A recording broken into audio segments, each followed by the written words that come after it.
Just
Paul, you're right about the plates on the boiler and the clock.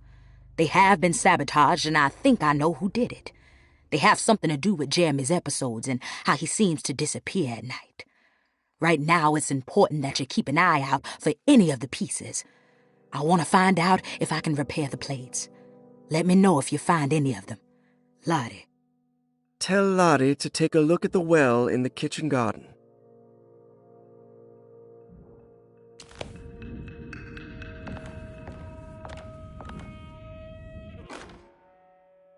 Dr. Elmore Lee Gray is Derceto's chief doctor. Accounting and all administrative work is handled by me, Paul Waits. Magdalena Thompson, or Mags, is responsible for the household. Jean-Baptiste and Charlotte Tabois are responsible for keeping the guests' medical regimens in check.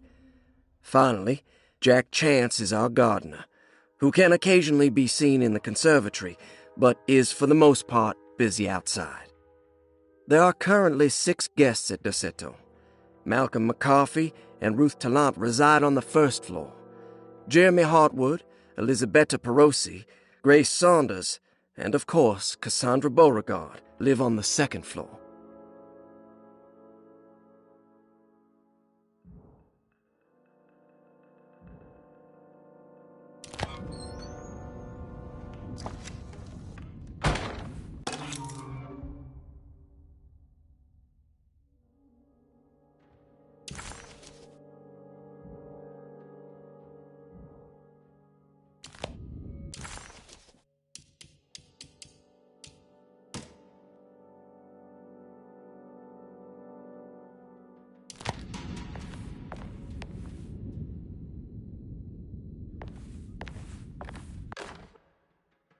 Saw your notice in the boiler room.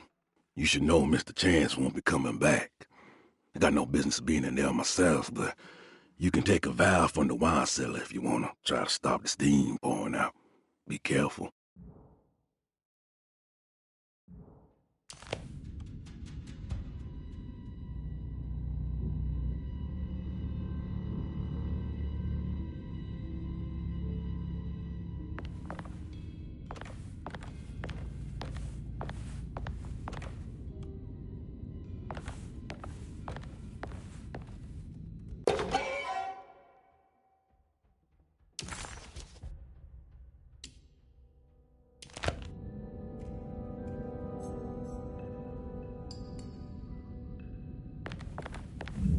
Looks sturdy. Doubt I'll be opening this.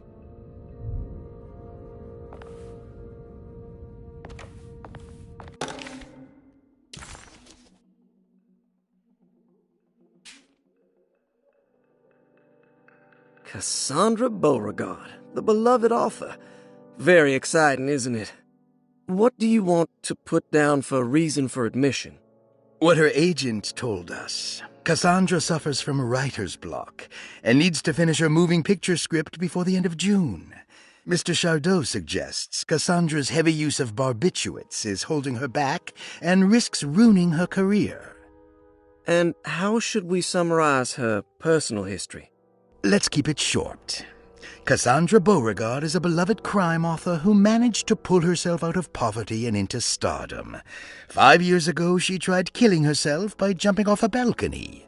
The incident left her a cripple and now relies heavily on her wheelchair. And for diagnostic impressions? Cassandra suffers chronic back pain following her suicide attempt. She self-administers morphine to keep herself ambulant, but has become addicted and the desired effect is now lost. The drug abuse clouds her mind, and she is unable to focus on real life. To save herself from this insight, she instead makes up stories to fill out the gaps in her own thought process, resembling the Korsakoff syndrome. Oh, bravo, Doctor. How will you treat her? First of all, she needs to be weaned from her drug addiction, and hopefully it will resolve her compulsive lying. Then look into permanently numbing her pain in her back through surgery. Finally, deal with her suicidal thoughts. Fantastic. With such a short time before June, I really hope she gets better soon. We will do what we can. Grace Saunders, 11 years old. Reason for admission? The mother insists on strict supervision by a proper gentleman to avoid further perversion of Grace's adolescence. Personal history? Grace's family possesses modest wealth and status. Her childhood seems ordinary, spending most of her time with private teachers and family friends. Grace's father recently passed away, leaving her mother the sole caregiver. And diagnostic impressions? Grace has trouble dealing with her father's death. She is willingly suppressing her feelings on the matter and isn't properly acknowledging the trauma she suffered. Any planned treatment? Grace needs nothing out of the ordinary. She simply needs parental guidance. Eventually, we can work on her feelings toward her father. Thank you, Doctor. I'll finish the paperwork and get her installed. Malcolm McCarthy, 54 years of age. Reason for admission? McCarthy admitted himself to Derceto, stating simply that he needs some damn rest. And personal history? McCarthy claims he used to work as a lawyer in Baton Rouge, but says he can't go into details because of some legal dispute. His background remains largely a mystery, except for the occasional clue that he drops in conversation. Huh. And diagnostic impressions? McCarthy is an anxious man and an alcoholic. He often tells half-truths due to some deep-seated inability to trust other people. And how will you treat that? McCarthy will take some time to open up. Spending time with Jack's dog or the child should be good for him. Their harmless nature will help build his sense of trust. Thank you, Doctor. Elisabetta Perosi, 33 years old? What should I put down as reason for admission? Well, Perosi broke into Derceto and was found wandering the grand parlor. She was confused and suffered partial amnesia. She insisted she belonged here and offered to pay for her stay. Right. What do you make of her story? Perosi claims to have been a member of the Astarte artist colony some 20 years ago, a claim that seems contrafactual due to her young age. She looks to be and even thinks she is 33 years of age. That would make her a child at the time. It seems fair to say that Perosi's story is untrue, deliberately so or not. Diagnostic impressions? Do you have anything? Perosi's story is peculiar because she retracted her story about the artist colony. She no longer claims to be the same person as Elisabetta Perosi.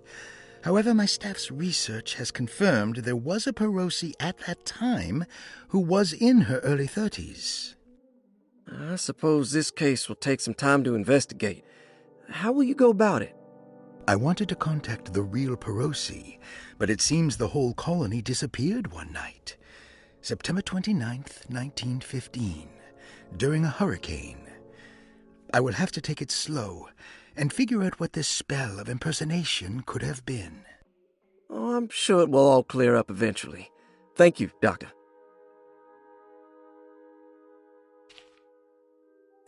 Ruth Talon, 29 years of age. Reason for admission? Ruth's father wishes that his daughter be removed from New Orleans nightlife for the foreseeable future. He fears that her overly free spirit is tarnishing the family's reputation. Sounds simple enough. Personal history? Ruth comes from considerable wealth. Her family owns several hotels and restaurants. Unlike the rest of the family, her sense of adventure has taken her around the world, including France during the Great War as a photojournalist. The last decade, she has provoked many rumors of being a debauched flapper, bordering on nymphomania. And diagnostic impressions? Despite her father's frivolous reasons for her to be admitted, Ruth does seem to provide an interesting case. She is refreshingly open and doesn't shy away from talking about her life during the war or her continuous celebration after returning to the States.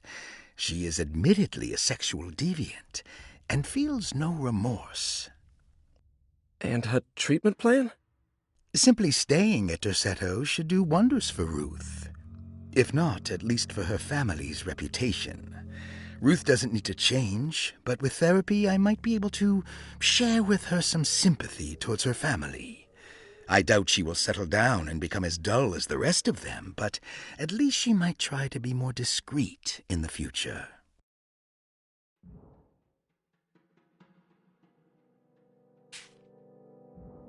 Interesting. It's all the patient files except for Jeremy's. Looks sturdy. Doubt I'll be opening this.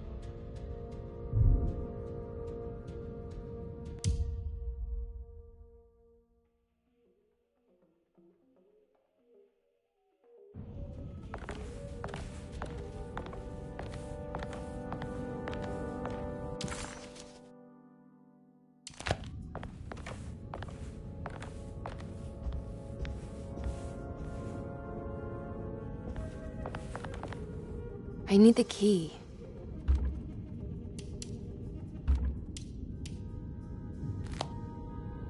I need the key.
What's that stain? Looks like some kind of rot.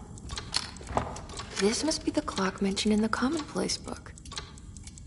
This looks like the thing that held the talisman in the French Quarter, but it's broken and missing some pieces.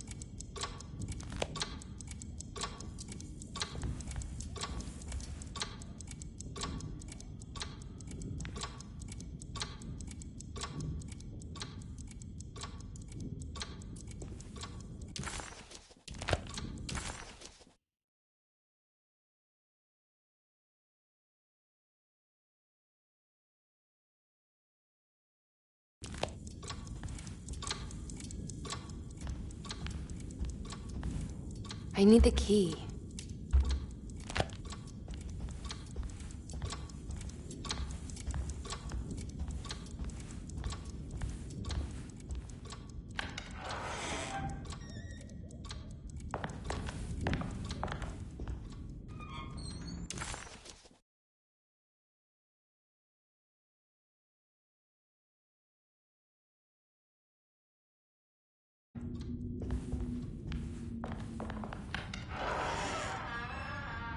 Jeremy's room. All back to normal.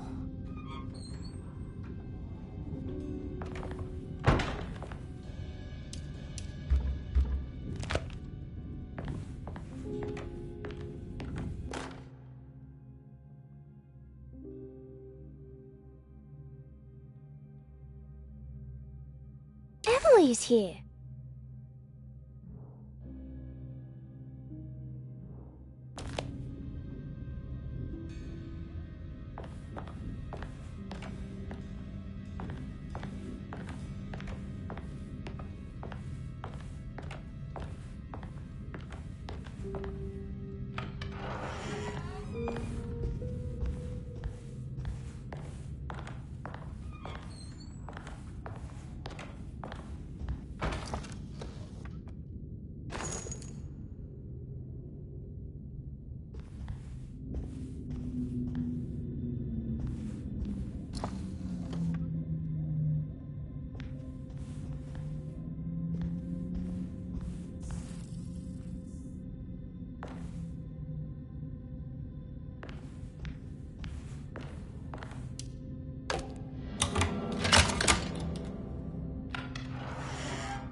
What a strange but beautiful room.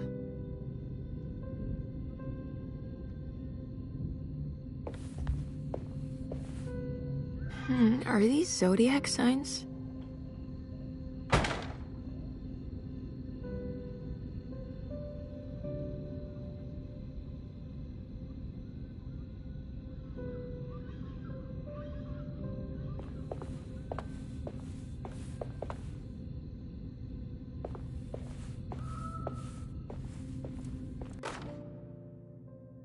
Will I need to remember how to get them out again? They are locked up for good reason. I am sure she is still able to whisper the answer in the ears of the wrong people. But not for long. I will see her burned soon enough.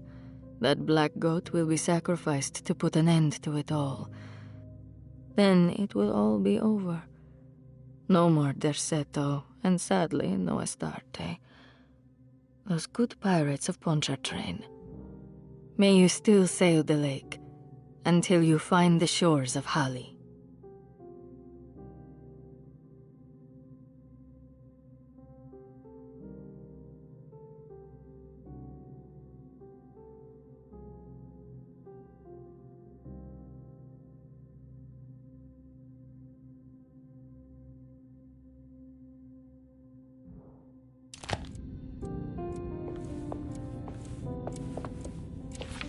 The Astarte artist colony. I'm pretty sure they had a Mardi Gras crew called the Pirates of Pontchartrain when I was a child.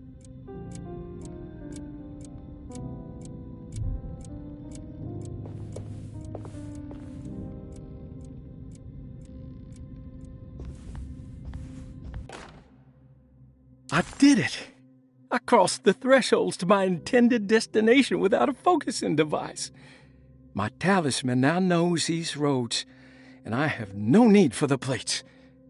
I can find my way to Lafayette as easy as I find my own room. I visited the grave of my father and seen the oven waiting for me. Thank you for opening these doors. I now must summon my courage and go back to that hateful mound outside the oil rig. I hope you'll be feeling better when I return. Jeremy.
There's some aggressive-looking rot on these paintings.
Here we go.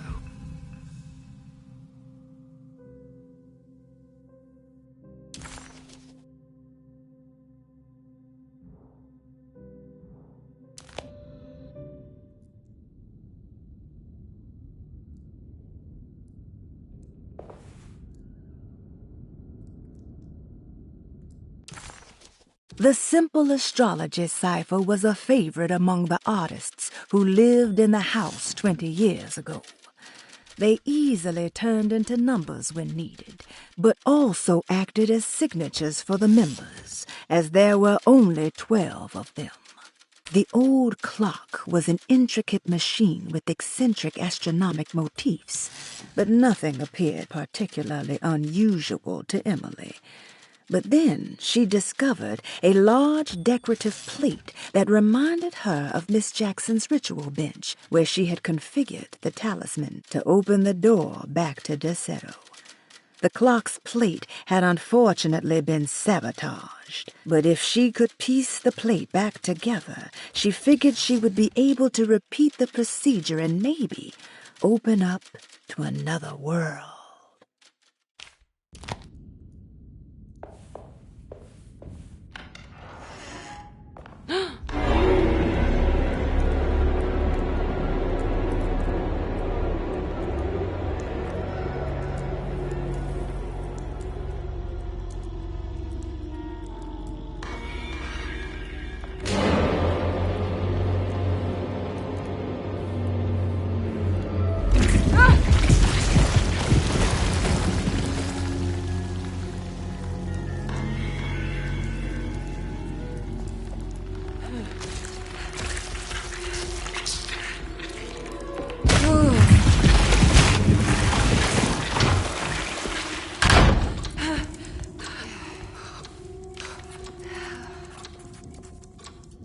Suddenly, Jeremy's bleak dreamscape devoured Emily, drowning her in dread and darkness, only to moments later spit her out again.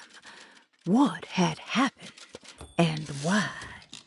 Was that her doing, or did someone else make it so?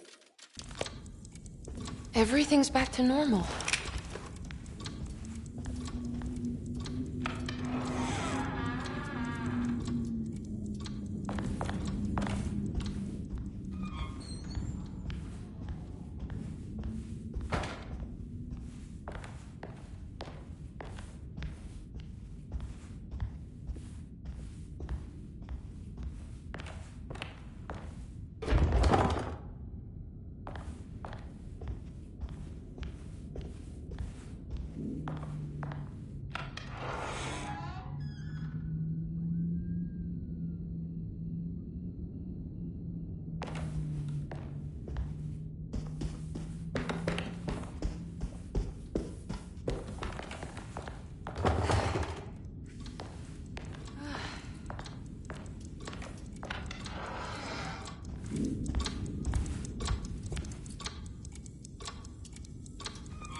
I need the key.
Good evening, Miss Hartwood.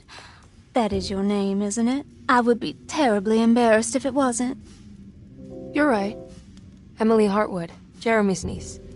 Nice to meet you. Ruth Talon.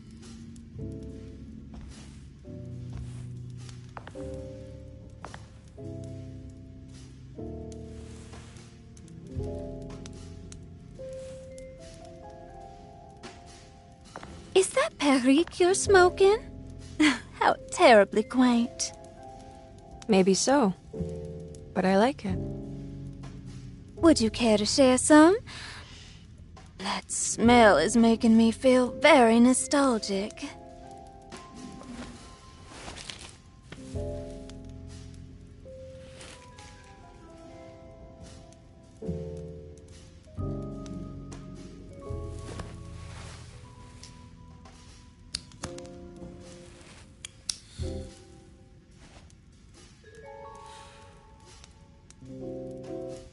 Is it all that you hope for?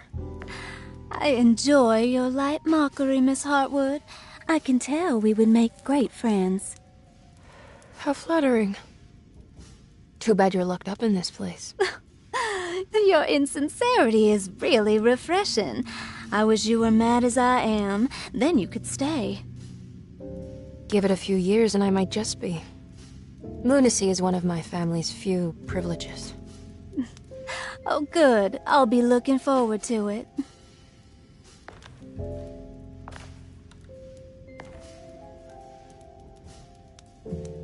You don't know anything about what happened to Jeremy, do you? Everyone here is really strange, and it's hard to know what to make of anything you hear. Occasionally, it sounds quite exciting, though. Good versus evil and all that. I'm sorry, but I don't think I have anything useful to share. It doesn't matter.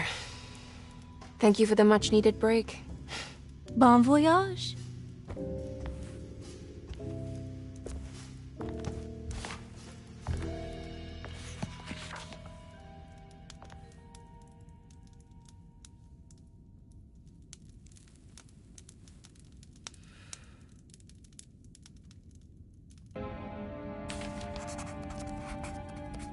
Emily felt surprised by how much she enjoyed the company of Ruth. There was something familiar and friendly about her, like they were old friends that simply forgot about each other.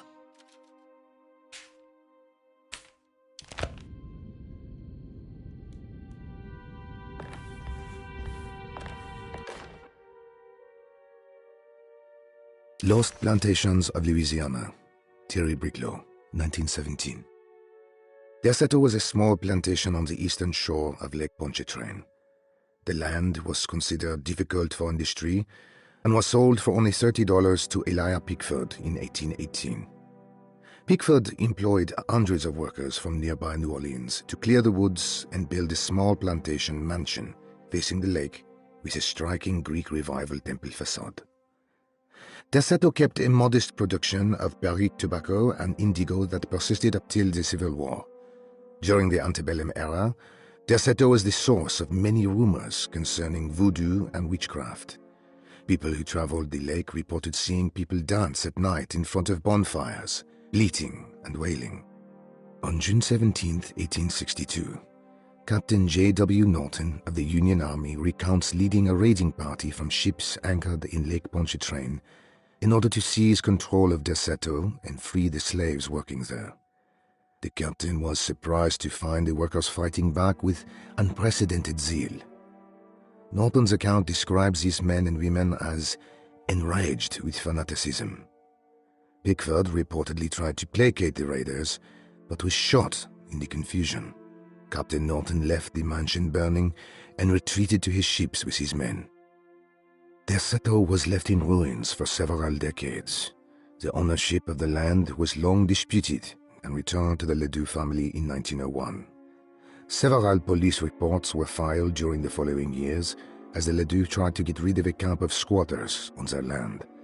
The police made several visits to remove the trespassers, but the people kept returning.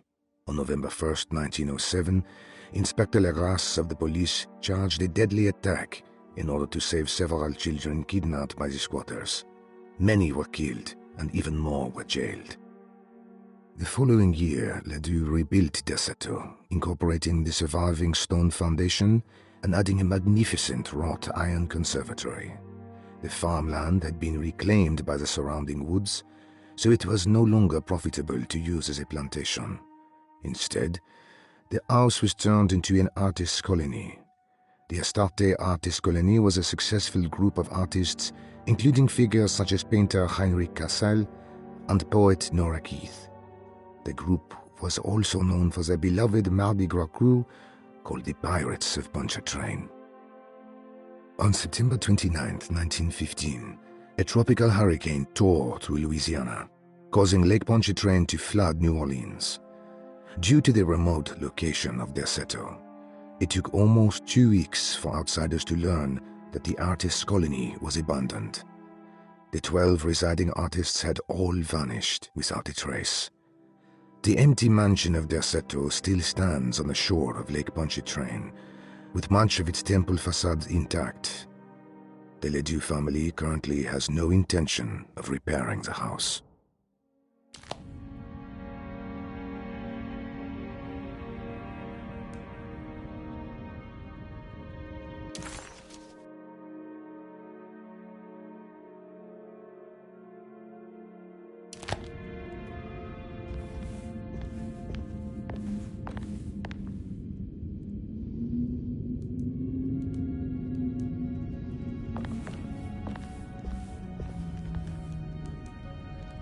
Are you reading anything good? A Brightness from Afar by Lord Boleskine. It's actually not bad.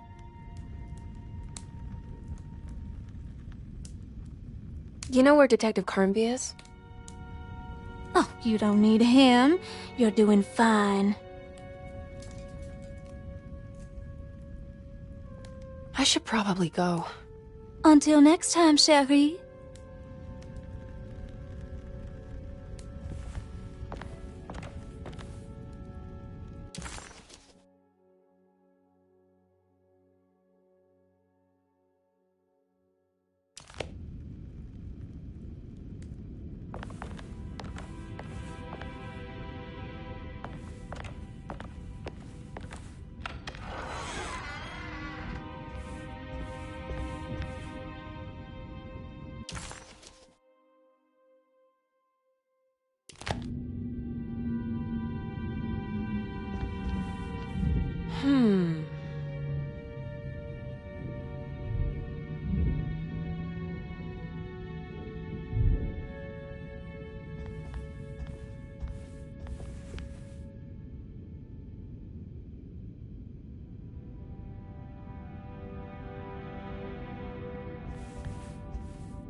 It's wet shut.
I don't understand what's happening.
Yahweh saki nantet mwen, memprami saki nantet mwen, men le anjeni man yo deshena.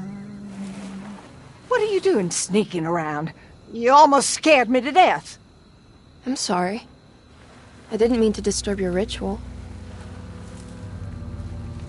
I wouldn't have guessed voodoo was in practice at a place like this. The doctor may be all about science, but I know these roots have power. Do you know what's going on here? I have a feeling Derceto is cursed. There are several players with stakes in this game. Derceto isn't cursed or blessed. It's a battleground. And it would all be a lot better if you could get your uncle out sooner than later. That's all I'm trying to do. I wish you the best of luck, Miss Harwood. I really mean that. Now, if you'll excuse me, I need to look after my gumbo.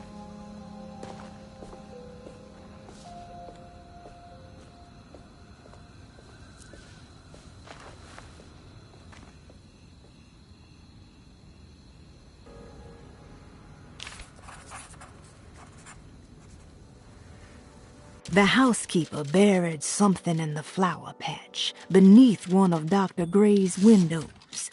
She was singing in some Creole language, performing a peculiar bourgeois voodoo ritual. Certainly not an unfamiliar sight in the French Quarter, but voodoo had never felt this bitter to Emily.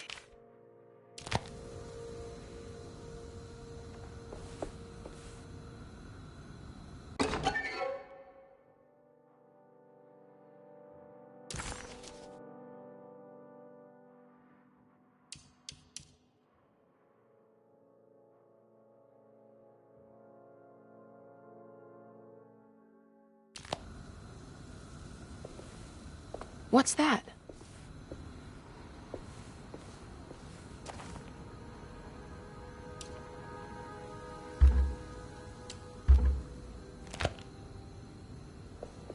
It's another piece of broken plate.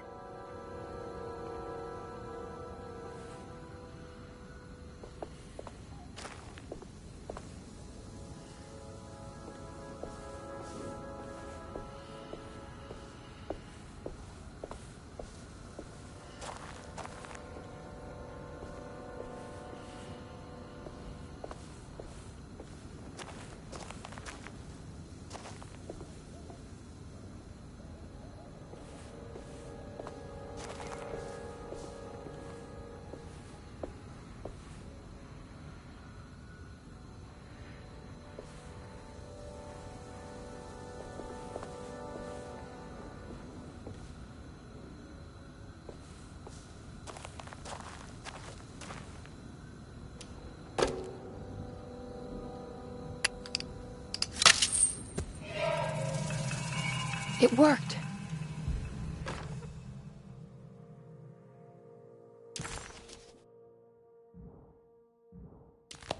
Now what's this?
there we go.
I need the key.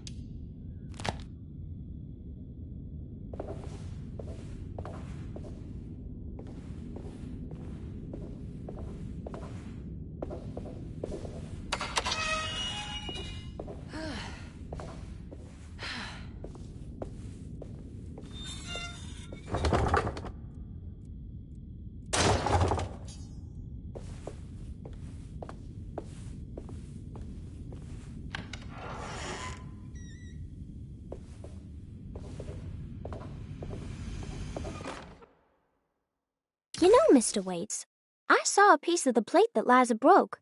I think she's been hiding them. She's not very good at it. She just chucked it into the little room with all the tools behind the boiler. I left it there. I didn't want to embarrass her by picking it up while she was looking. We went upstairs instead and played backgammon. I let her win, because she's so unhappy. The piece looked like the one on display in Cassandra's room. You know about that one already, right? Or is your eyesight really that fuzzy? I hope you don't feel bad about your glasses. You only look stupid when you squint. Maybe if you had more eyes, you would see these things. I wish you had all the eyes you needed. Your best and favorite guest, Grace.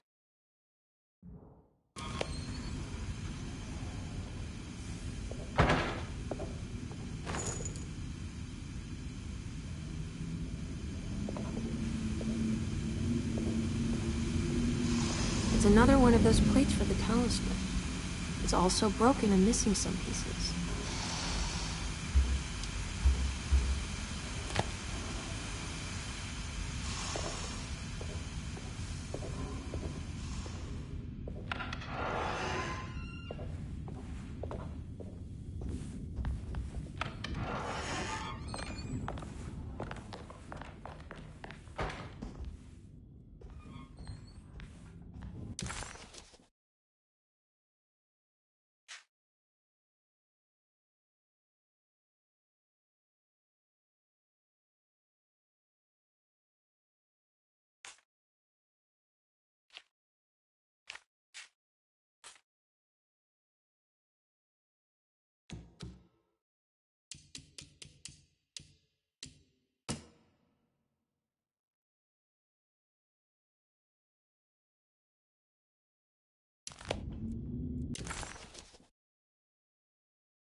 It's wet shut.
I think I've seen this somewhere.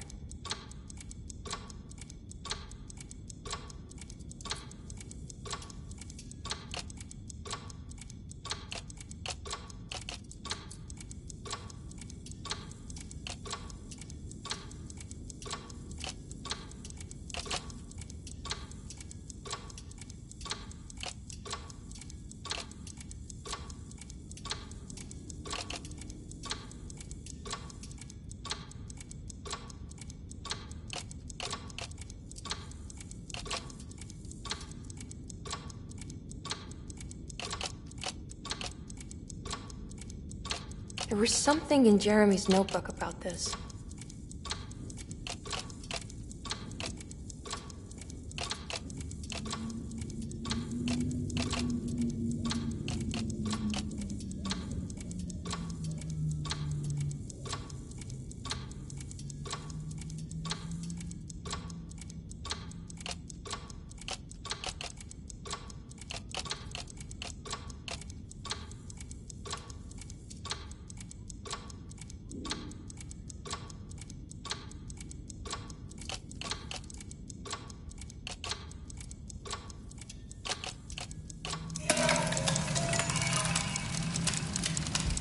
Did it break?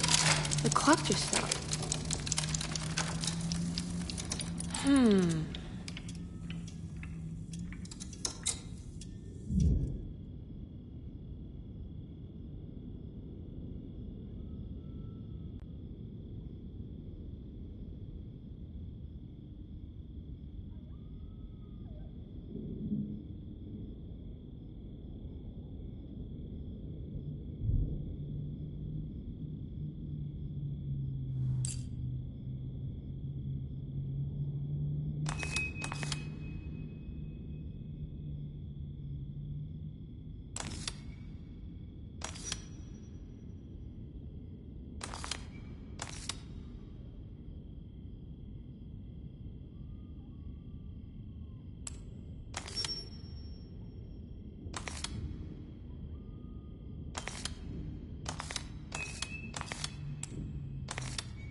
showing me something. That's just the hallway outside Jeremy's room, isn't it?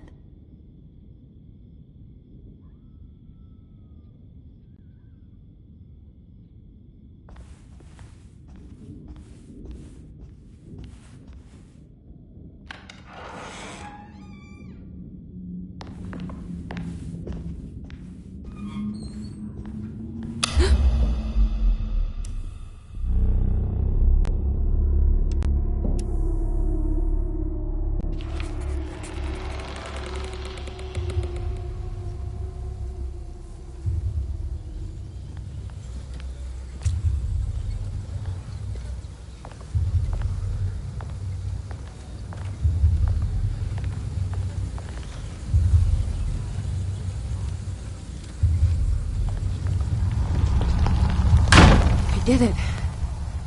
I opened up another dream.